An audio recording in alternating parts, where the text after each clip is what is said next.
Trending si It's Showtime host Karil sa ex nitong Sabado matapos pansinin ng fans, supporters at netizen ang pwesto ng mga upuan ng host kaugnay sa kanilang pagdiriwang ng 15th anniversary.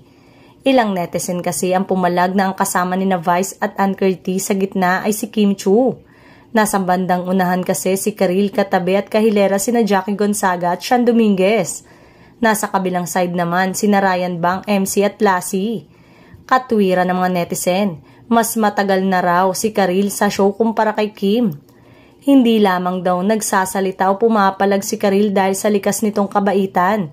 Pero kung tutusin daw, mas deserve umano ni Karil na nasa spotlight.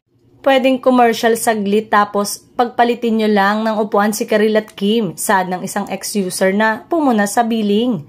Umani naman ito ng iba't ibang reaksyon at komento mula sa netizen. The more na gagawin yung big deal yung billing, the more na mas nadja-justify yung pwesto ni Kim. Wala yan sa tagal.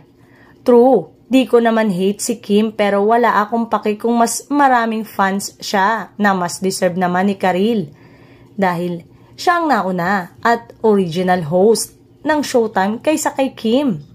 Or tatlo sila nilaan sa gitna, no tea for Kim, pero Karil deserve better. Hindi na bago ang ganitong issue kay Karil at ang sinasabing status daw niya sa show. Tila patay mali siya nga siya rito at hindi apektado sa mga pangiintriga na kesyo hindi raw ibinibigay sa kanyang spotlight na deserve niya. Nagsalita na nga rin ang ina ni Karil na si Shasha Padilla patungkol dito.